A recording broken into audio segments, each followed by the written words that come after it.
Hey, what's up, Street Dogs? Eric coming from the Eric and Street Photography blog. So, just wanted to do a quick vlog. Currently at this random dormitory in the University of Hawaii, and so essentially the reason I want to make this video is simple: is why travel or why travel more. So, I don't think this is tricky to say. Simply by traveling, you're not gonna find the secret of happiness or whatever. And you're not necessarily going to find out the secrets of life and whatever. But the nice thing with traveling is that it just kind of gives you the opportunity to step outside these normal grooves and patterns you're normally used to in everyday life. So, for example, if you think about like a vinyl LP record, the grooves that kind of embed themselves into the record, it's easy to get stuck into similar lines of thinking and ways to see and perceive the world. So the nice thing with traveling is that it kind of shakes you up a bit, which encourages you to think outside the box, to think different, and to challenge your own belief systems. And I know for myself, certainly there is this visual stimulus that comes with travel. And if you're watching this, I assume you're a photographer or a visual artist. And so certainly, based on my personal experiences, it seems that traveling has actually been the best bang for the buck in terms of just widening my mind and allowing me to be a little bit more excited in life. And obviously, when you're traveling, you're going to be more inspired to take photos, to go out, do things. You're going to look at more artwork, go to more museums, and so forth. And so it seems, for the most part, everything that you do when it comes to art production, when it comes to traveling, it's quite beneficial. And I know for myself, travel is just kind of nice because it helps you get away from all the drama back home. And sometimes you might have family drama, friend drama, whatever it may be. And so it kind of gives you the opportunity to kind of zen out and to spend some more time to think for yourself, to think by yourself, and to just kind of meditate on life.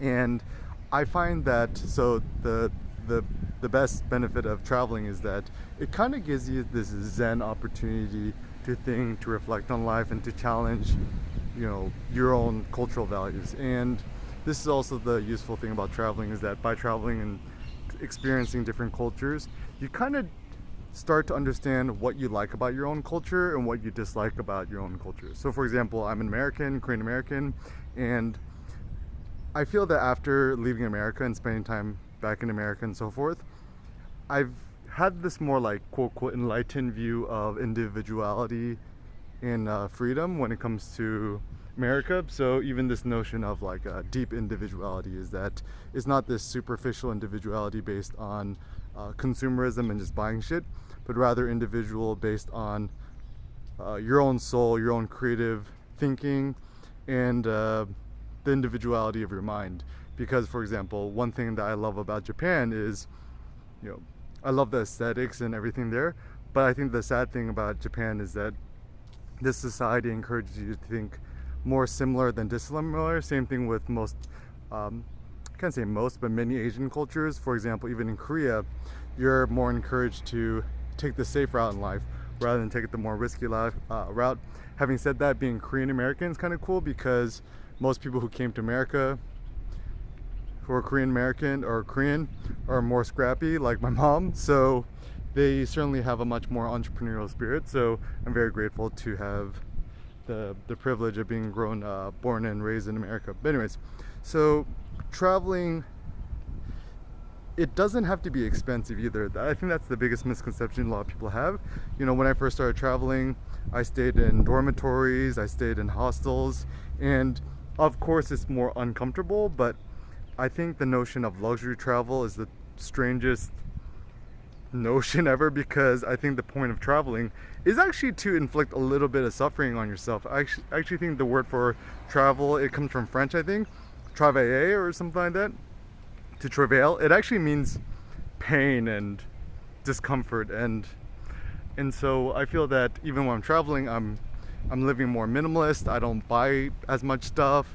I have a few possessions, and it really helps me to just focus on what I really find important in my life, which is to think, interact with people's, make art, to write, and so forth. So actually traveling in some ways is good for me because it helps me stay minimalist and actually simplifies my life rather than complicate my life. And a lot of people often ask me, oh, Eric, you're always traveling, blah, blah, when are you gonna settle down? I don't think I could predict my future at all for the most part, but I could certainly probably say that I'm never going to fully, quote, unquote, settle down. Even Cindy doing her academic work, she's always traveling for conferences. That's the reason why we're actually here in Honolulu, is for one of Cindy's academic conferences. So it's kind of nice. I'm able to just kind of ride Cindy's coattails a bit.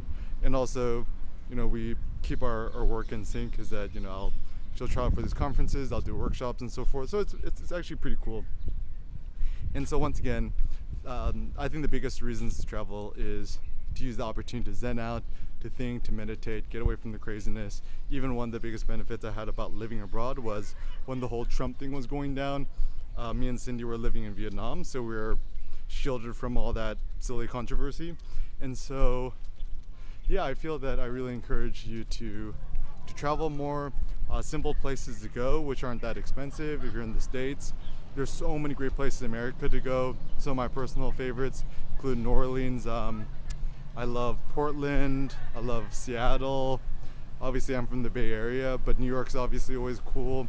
Other places that are a little bit off the beaten path that people don't realize is actually that great is Mexico City. It's my new number one favorite place in the world for food and life. Obviously, Saigon, Vietnam, Sapa, anywhere in Vietnam is fantastic. I'm also a huge fan of Kyoto in Japan. Actually, if you compared Tokyo and Kyoto, I would say Kyoto is kind of like my spiritual aesthetic place to be at. I think Kyoto, I personally prefer Kyoto over Tokyo. And sometimes even traveling could be simple, just going on a road trip, packing your car, go to the next city over.